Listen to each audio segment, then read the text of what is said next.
Welcome to ChildCare Conversations, the podcast where early childhood leaders like you get real-world strategies, honest talk, and a whole lot of support.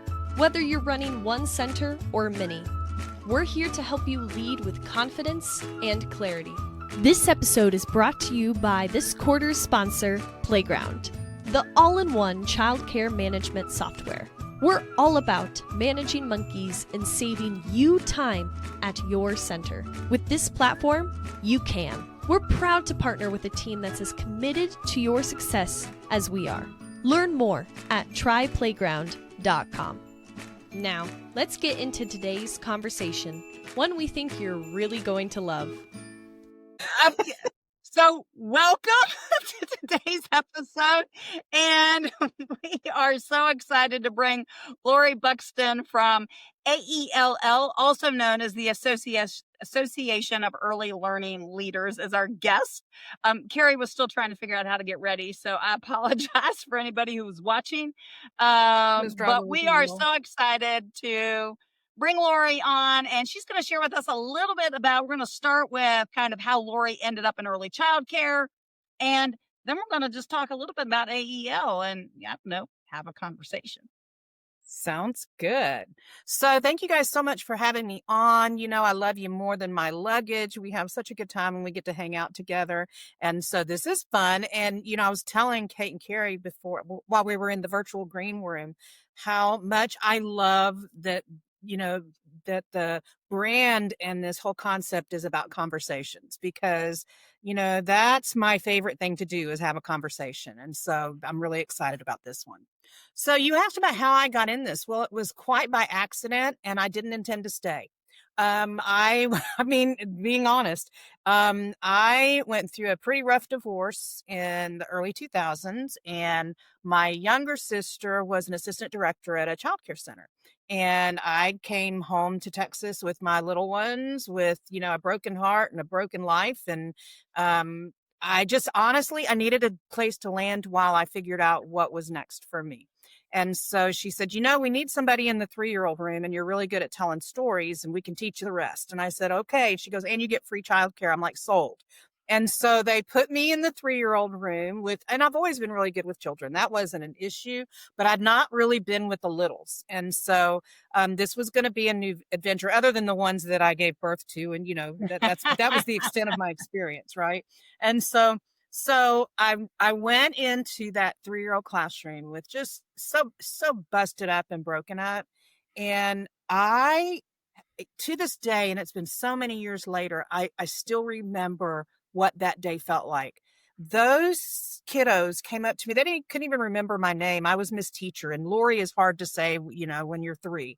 And so all day long, I was Miss Teacher this, Miss Teacher that. And it was such pure, unconditional, unending love for no good reason at all. If I made a misstep, I still got invited to the birthday parties. If I didn't get all the I's dotted and the T's crossed, they still loved me and wanted me to come back tomorrow. And I think that my broken heart and my children's broken heart were healed in that place, because people were there for all the right reasons, doing all the right things. And I remember feeling like I couldn't wait to go back, because it was kind of like a balm, to your soul. And I just realized how important that work was. And I saw the impact it had on my own children. And I was like, okay, I'm in 150%. What can I do next? And I've always been in leadership in my, I was in retail for years before that. And I just, when you're a leader, you lead. And so I made it my business to learn and to grow. And then I found out how I could contribute and how I can grow. And how it's funny, because I was in a classroom for probably 5 or 6 years before I started to move up into leadership, because I needed to learn the field. I needed to learn and understand before I could truly lead. And so I did that. And as I started moving up through the ranks, and how you wear all the hats and you get a t-shirt in a variety of sizes and colors. And I did all that work. And as I started to lead, I knew, especially when I took my first director's role, when I said yes to that, I knew that I needed to have something to support me in that. And at the time, there wasn't a lot out there for focused leadership. It was, you'd have beautiful, wonderful teacher conferences, and you'd have tracks that provided resources and training for leaders. Maybe. Maybe. Yeah, if you were lucky, Might right. have been one or two. What do you Might think, have been Carrie? one or two. Exactly. And so I knew that I needed some supports. And so my mentor and my friend, Chris Smith, was a part of the National Association for ChildCare Professionals, which is what we were back in the day. We had a rebrand about, 10, 15 years ago, and became the Association for Early Learning Leaders. But I went to my first conference in 2001 was my first conference. So I guess I got my timing off. When you get to be my age, your timing starts to go out the window. So do you mean your first it was conference? the late 90s. Yeah. It Are was you the talking late about your 90s first when I conference as a started. teacher? First conference as a teacher? My very first conference when? As a teacher? Is that what you meant?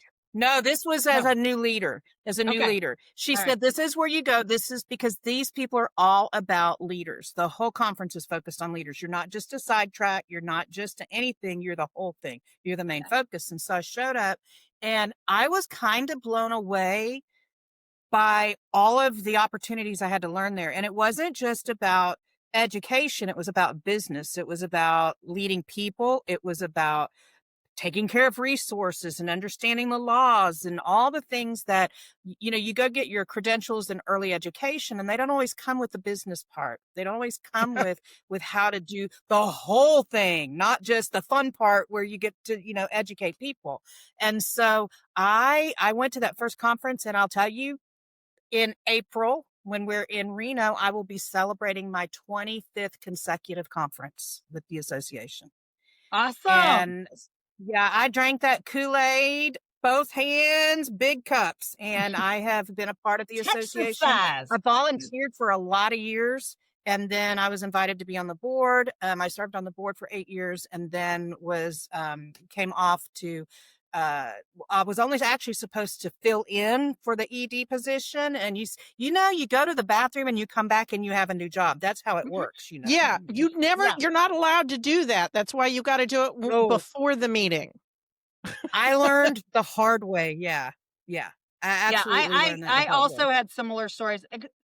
Well, at least in Texas. So the Texas After School Association, I was their first ED. Yeah.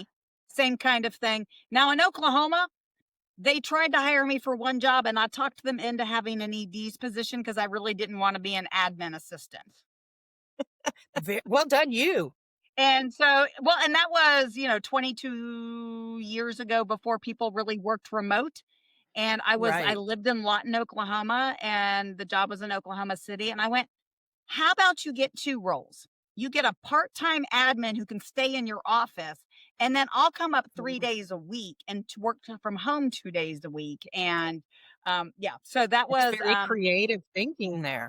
Kelly Ramsey's first year as board chair with Oklahoma AYC. And so it's the only time I actually asked for a job and wasn't, like Carrie said, went to the bathroom and came back and had a new position.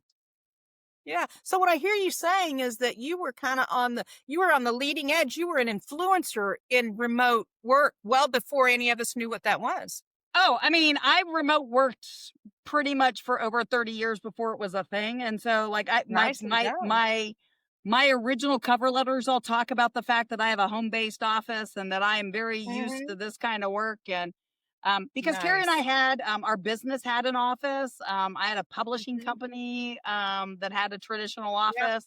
And then I had 4 kids. Yeah, that changes things. I needed to figure out how to work around all their schedules and all their stuff. So it was just easier to do it in the evening. So Sure. So. Well, like I said, I really love this idea of conversations. Even when I teach and train, if I don't think of if I'm on a stage in front of 500,000 people, or I'm sitting in a room with 5 people, for me, it's all a conversation. It's so you mentioned when we were starting that NACCP started as a conversation. So tell us more about that. Did. Absolutely. So, back in 1984, a long, long time ago, before many of you were born, I know it makes me sad, but it is what it is. Leaders did what leaders do. They realized, and if you haven't realized this yet, ladies and gentlemen, let me tell you, you'll realize it really quick. You can't do this alone. It is a big job. and it's a big load on the shoulders, and it's just not intended to be a solo sport. And so, some leaders reached out to other leaders in their neighborhood and said, can we talk? They needed, I don't know if you've ever gone home to your significant other and described one of your days in a center and heard what their solutions to your problems are. I'm married to a landscape general contractor. And when I first took this role and I started coming home with the stories, we all have about, you're not even going to believe what happened today. And, when I'd come home and tell him those stories, he goes, well, you just need to get rid of them. I said, oh, are you going to be in the 2-year-old room tomorrow? Because somebody has to be there. It's not as easy as saying bye, and what these leaders discovered who founded the organization is that we don't need to see each other and shouldn't see each other as competition. We really need to see and embrace the collaboration. That when we have these conversations, the first thing we discover is that even though our stories sound crazy to other people, they make complete sense to us. We also, we get the kind of support that I think we need, that, there's not judgment, there's not accusation, there's not any of those things. We just really get each other. And I have found in my life, whether it's in your personal life or in professional world, when you can find somebody that gets you, that is one of the greatest gifts you can ever receive. Because the worst thing in the world is to feel like you're all alone in this and nobody understands. I think that is the shortest road to burnout. And Lord knows that we need every one of us that has this calling, that has this heart and passion for this field to stay. They need to have what they need. They need to have the people they need, the resources they need, the phone of friends, all of the things, so that on the days that are tough, they don't die of it. And on the days that are great, they have someone to celebrate them with that really understands why we're celebrating. Yeah. Mine would be, who can I call? Because look, I got the toddler teacher to stay past lunch. Yay. I know, right? They said yes. Yes. And they said yes to the room, not yes to the dress. Yes to the room. See, that's your next project right there. Yeah. Absolutely. Carrie and I have all kinds of stories related to significant other stories and clients we've worked with over the decades that we were like, look, because, teaching director credentialing here in Texas for the last 24 years, we have a lot of stories that folks can tell us about, how their spouses responds or significant others or parents or siblings, right? Like, who nobody ever really likes going home for the holidays because they want to ask you how your job is and you have to act like it's all okay. And meanwhile, you might have had a parent got mad at you because you're going to be closed and they want you and you want them to pay. I mean, it is that time of year. Yeah. So, in December, we always have parents who never understand why they need to pay. And, as this is my one tidbit, maybe not my one, but it's the one I'm going to give right now, which is, if you're listening to this and you're about to start January and you've got even one parent who doesn't understand, like Lori said, sometimes people get into this field because they love children, but not because they necessarily understand the business aspect. And start talking about your tuition as being annual tuition that the parents have the option to pay as 12 months or 52 weeks. Yes. And therefore, if they get a 2-week vacation, so do you. And I was very fortunate. I was actually one of Carrie's directors. Carrie had 4 locations. And Carrie actually was super about this because everybody had a 2-week paid vacation. And she decided for everybody in advance when that was going to be. And that went for the families and it went for the staff and no parent ever. So I was the director of location number 4 and we never had a parent argue. Yeah. And we even took over a program. And so it wasn't even like, because they were raised with us. They weren't even raised with us. And no, but not a single parent ever complained when positioned as an annual tuition. And that, again, during initial parent meetings, how many of you have a vacation, 2 weeks? They would all raise their hands. Great. Here's when you're going to be planning them. Well, and it also, they could pay it in one lump sum and they got one rate. If they wanted to pay it in 12 payments, this is what those 12 equal payments were. If they wanted to pay it in 50 increments, this is what the payment was. Now, very few people ever did the math and realized that if they paid in 50 payments, they were paying more than if they paid it in one. And if they asked me, I just said, well, is the milk cheaper at 7-Eleven or at the grocery store? Right. It is cheaper at the grocery store. And so if you want the cheapest price, pay me once. If you want the convenience, you have to pay a little bit more. And then they were like, oh, that makes sense. Yeah, that makes sense. And I'm like, but you know what you did that I think a lot of people don't, and you can apply it to this policy on vacation and tuition, and you can apply it to 100 other policies and procedures, both internally and externally, is that we don't tell people why. We just say, do this. We say, sign here, do this, follow that. And we don't ever tell them why or what it's about or what it's for. And I think that's such a disservice, not only to them, but really to us, because we spend so much time arguing and convincing and retelling when you could just tell them this is what we do. This is why we do it this way. yeah. And then they're making an informed decision about whether they're cool with that, right? If they don't like the way that you do business, they have options. Well, for instance, like when they enroll at your center and they have to write their name and address and phone number on 16 different things or enter it on the computer on 16 different things. And if you just say, no, you need to do these 16 different forms, then they don't understand. But if we say, this is the classroom form, I can't, because of confidentiality, I can't tell them anything about your child's development. So I need you to put it here in the teacher form. And if you don't want to give them your contact number so that they can't contact you, that's fine. We have it in the office. Sure. You don't have to put your contact information in the teacher form. You need to put your child's name and birth date. And everything else you put on there is what that teacher will know about your child's development. I, as the director, or I, as the owner, you can tell me that your child was born with cerebral palsy and addicted to 47 different things, including, hot rollers. And, but I can't tell the teacher that this kid is a hot roller kid, because I can only take confidential information up the chain of command and the teacher is down the chain of command. So if you want to let the teacher know that your kid gets hot rollers in their hair, you have to tell them. I can't tell them. And they're like, oh, you're protecting my child's confidentiality.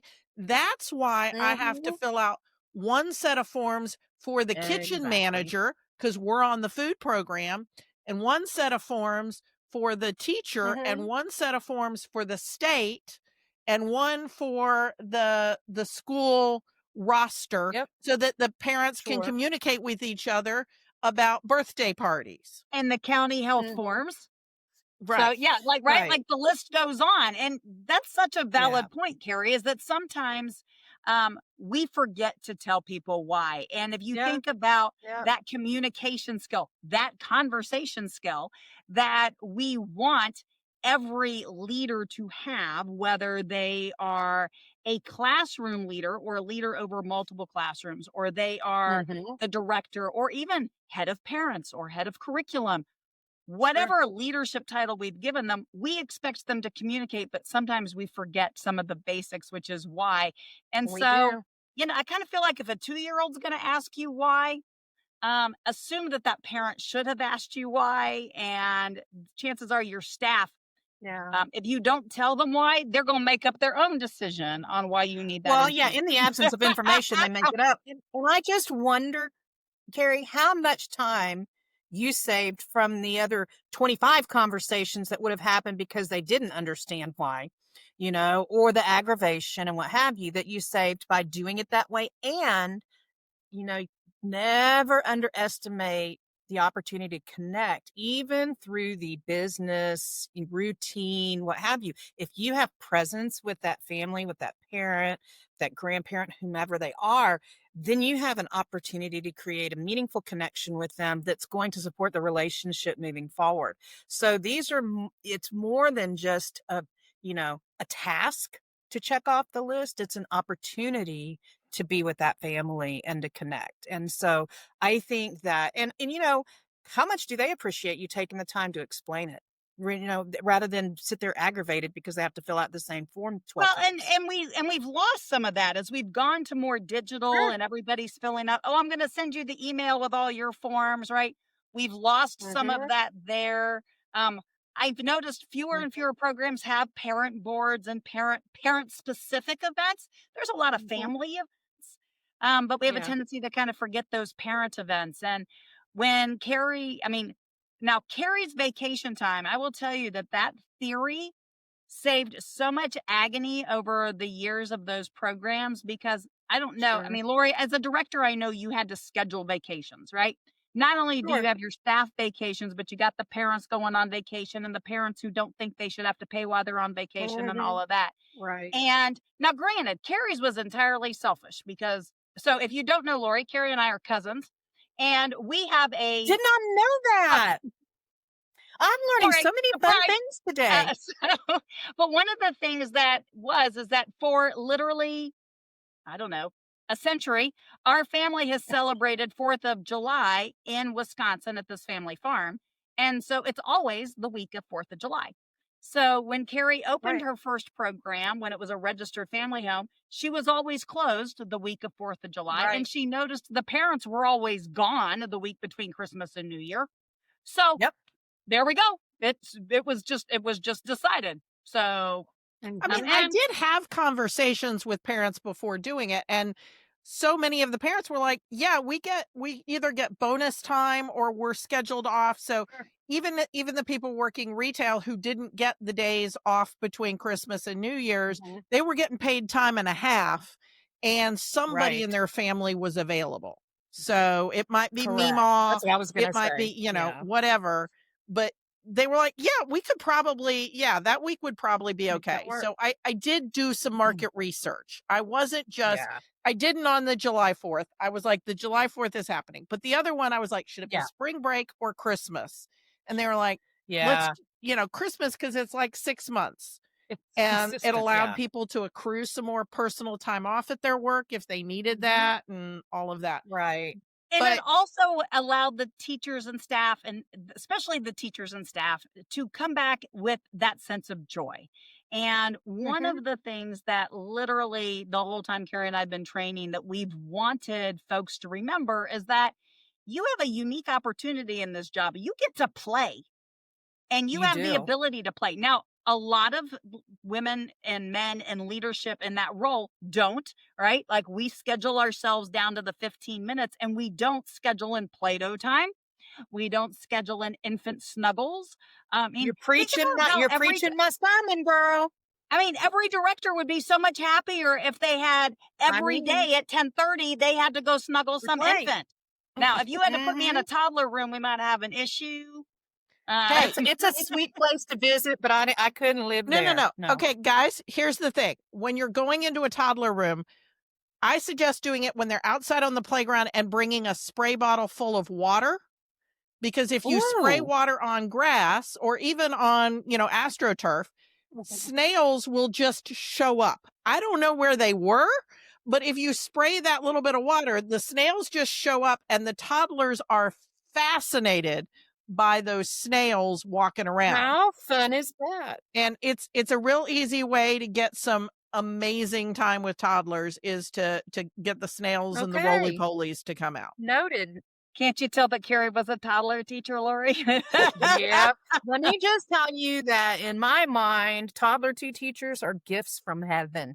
Straight from heaven. It is such a beautiful calling. Well, that's okay. That's all right. I think we're all a little crazy. That's why we're willing to play and to be silly and what have you. But I'm just telling you, that is such a beautiful and very unique calling.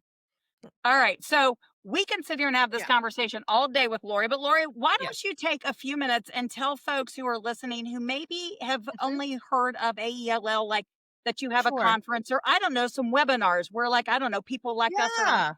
Yeah. And because I'm sure they've all heard that because that's appeared in our newsletter. But tell them some other things that AELL offers other than one annual Sure. conference and some webinars, because there's a lot that you guys Right. bring to the as Yeah. resources to the to the industry. There we go. That's the word I'm looking for. Right. Yeah, words are hard. Yeah, and especially at the end of the day.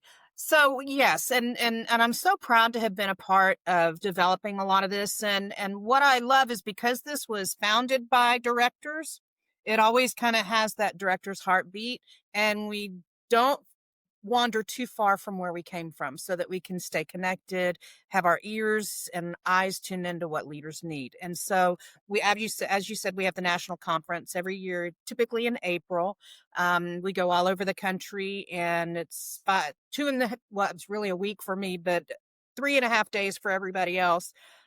Where we just come together and grow, connect, and network and what have you. And I love that. It's a wonderful time. But we also understand that not everybody can get away for a national conference. It's not, feasible. Don't have the resources, don't have the coverage, et cetera. And so in 2019, you mentioned our mutual friend, Tim Smith. We worked together with our board to create a regional training series for people that couldn't get out, but we wanted them to know the resources we have and the resource that we are.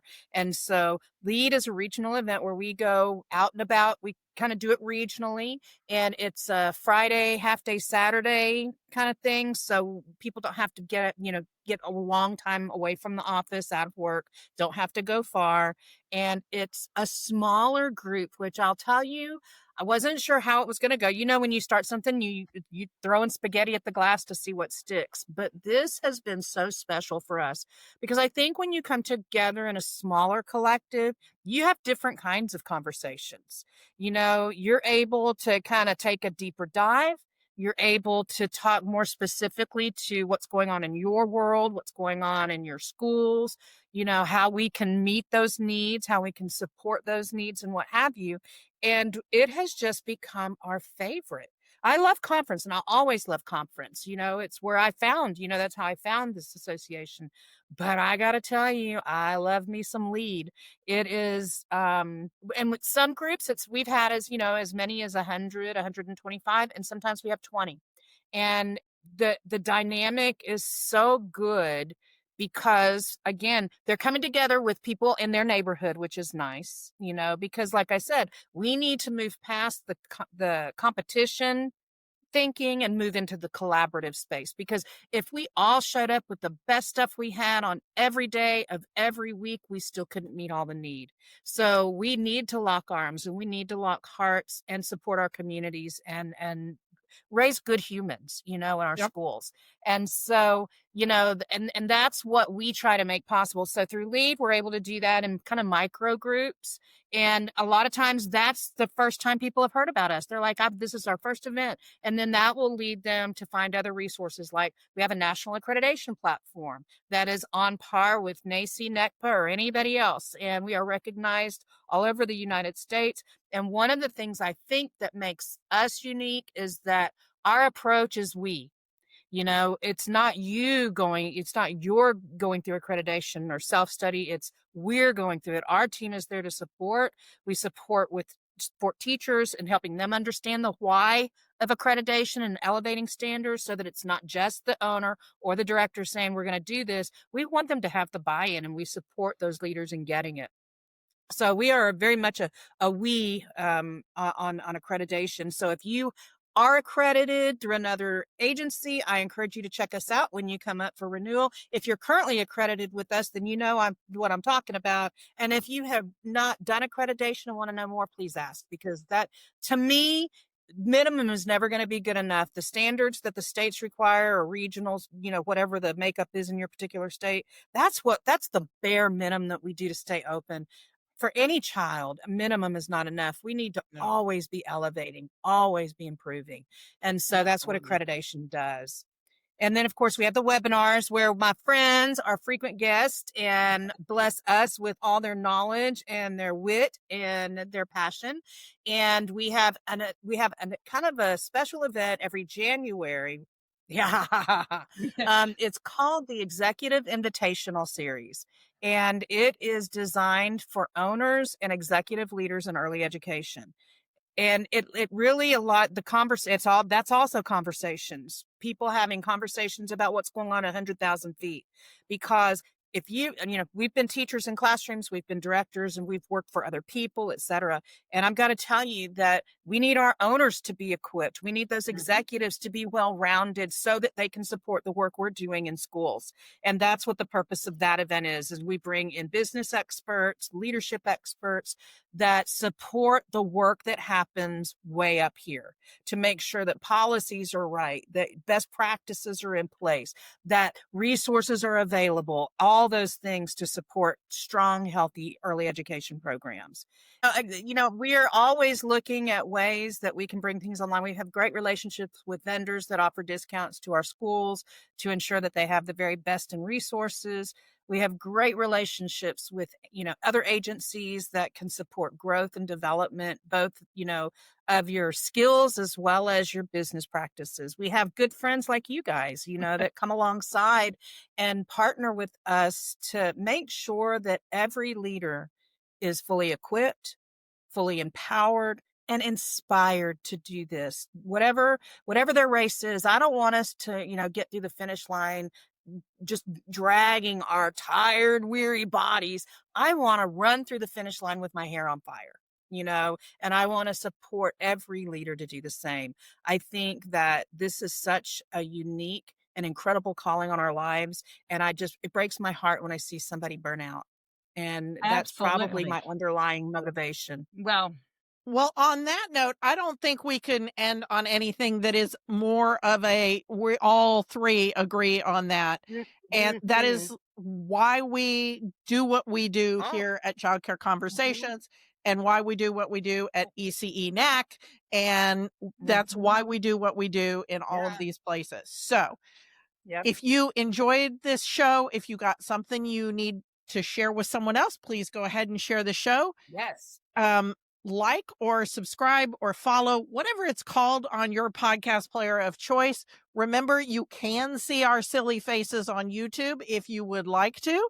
And if there's a message you need to get to AELL, you can go into the show notes and email the show or text the show, and we will get that over to Lori and her team over at AELL. And remember to come out, go to those conferences, whether it's the regional ones or the national ones, and go find your people. Yes. We'll talk to you in a few days. Yes. Bye-bye. Thanks for tuning in. We love bringing you real talk and fresh insight from the world of early childhood education. Be sure to follow us on social media to stay connected and catch all of the latest episodes. And if you're planning a conference, training, or special event, Kate and Carrie would love to speak to your audience. You can learn more about their keynote sessions and workshops at kateandcarrie.com. If you learned something today, share the show and leave us a review below. We'll see you next time on ChildCare Conversations.